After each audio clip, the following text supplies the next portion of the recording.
Assalamualaikum warahmatullahi wabarakatuh. Kali ini saya akan menjelaskan ulang PPT pertemuan kedua Quran Hadis tentang kebenaran penurunan Al-Quran. Yang pertama kita akan bahas pengertian turunnya Al-Quran, yang kedua pengertian penulisan Al-Quran. Nah, itu dua. Pertama, pengertian turunnya Al-Quran. Proses penurunan wahyu sangatlah berat karena diturunkan melalui perantara malaikat Jibril. Saat malaikat Jibril mencapaikan wahyu tersebut, Rasulullah merasa berat karena tidak bisa melaksanakan perintah malaikat Jibril. Al-Quran itu diturunkan ke langit dunia pada malam Al-Qadar, sekaligus lengkap dari awal sampai akhir. Al-Quran itu diturunkan ke langit dunia sebanyak 20 kali Lailatul Qadar dalam 20 tahun, atau 23 kali Lailatul Qadar dalam 23 tahun, atau 25 kali Lailatul Qadar dan 25 tahun. Oke. Al-Quran itu permulaan turunnya ialah di malam Al-Qadar. Kemudian diturunkan setelah itu dengan berangsur-angsur dalam berbagai waktu. Yang kedua, pengertian penulisan Al-Quran. Proses penulisan Al-Quran dari wahyu yang diterima oleh Nabi Muhammad SAW hingga selesai dikumpulkan dalam sebuah tulisan berupa mushaf atau Quran, kitab berjilid pada zaman Khalifah Utsman bin Affan.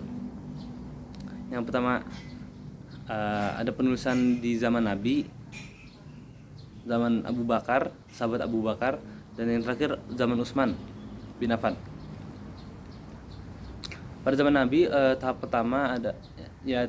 tahap pertama adalah zaman Nabi Muhammad SAW, di mana pada tahap ini hafalan para sahabat lebih dipakai daripada tulisan-tulisan yang masih terpisah-pisah. Siapa saja di antara para sahabat yang mendengar suatu ayat, maka akan langsung dihafal atau dituliskan dengan sarana seadanya di pelepah kelapa, potongan kulit, permukaan batu, cadas atau tulang berikat unta.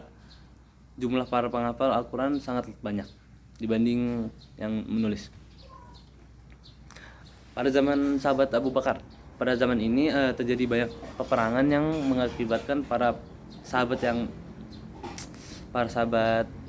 penghafal Al-Quran meninggal dunia. Di antara para sahabat pilihan penghafal Al-Quran yang meninggal pada perang Yamamah adalah Salim, bekas budak Abu Hudzaifah, di mana Rasulullah SAW pernah memerintahkan para sahabat untuk mengambil pelajaran Al-Quran darinya. Maka Abu Bakar radhiyallahu an memerintahkan untuk mengumpulkan Al-Quran agar tidak hilang. Pada zaman Utsman yang terakhir, periode ini adalah periode ketiga atau terakhir proses pengumpulan dan penulisan Al-Quran. Banyak catatan dan kumpulan catatan Al-Quran yang berbeda-beda di antara para sahabat. Hal itu dikhawatirkan akan menjadi fitnah.